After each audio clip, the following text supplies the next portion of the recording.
The Ford Motor Company was founded in 1903. Henry Ford rented a carriage shop on Mack Avenue.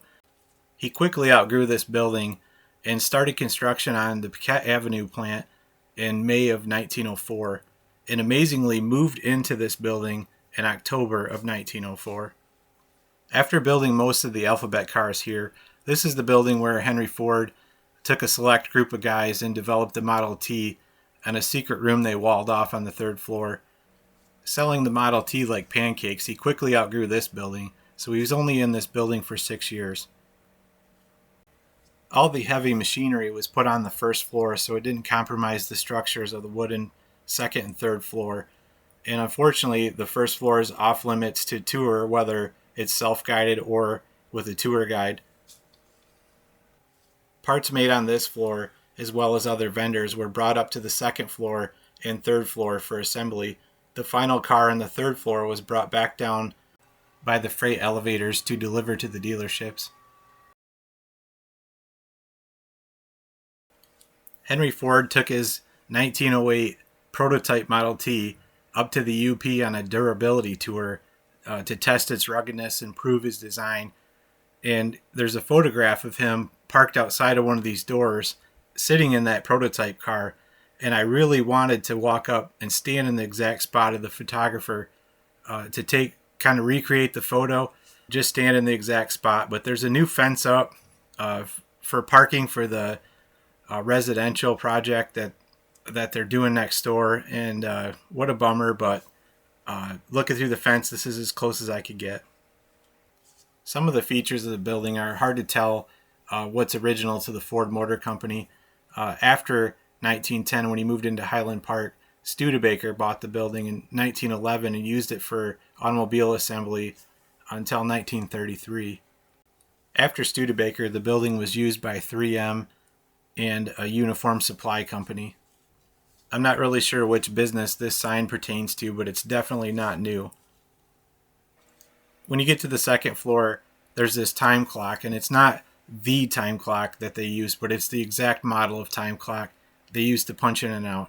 I thought this was pretty cool. You can see a freight elevator on the right. I was told by a tour guide that this was not in the original location. The elevators were elsewhere in the building, and this was put in by Studebaker.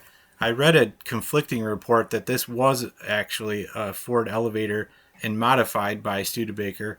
I'm not really sure, but I'm going to have to go with the tour guide's input on this one. This is the south end of the second floor. It would have been where all the executive offices were, this side being right next to Ford's office. And they do have a gift shop adjacent to this picture, as well as some of the gift shop items on this side, and a map where you can pinpoint where you're visiting from.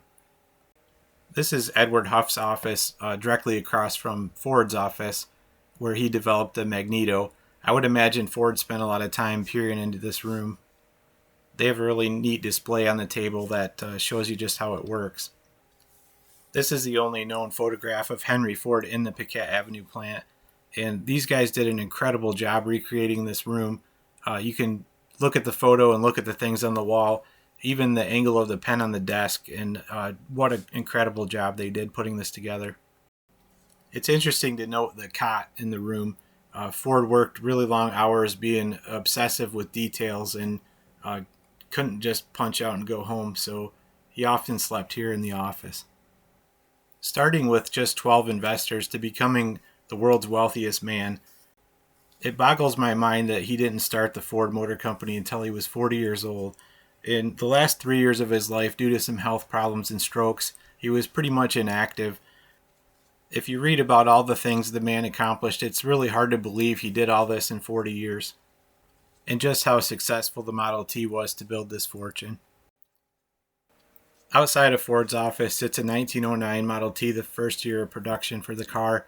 And I saw one of these for sale for $75,000. I don't know the value of this particular car, but the older ones are quite pricey. This is the secret room recreation on the third floor where Ford and his select group of guys created the Model T in secrecy, and they didn't close the walls off so you could still see through them.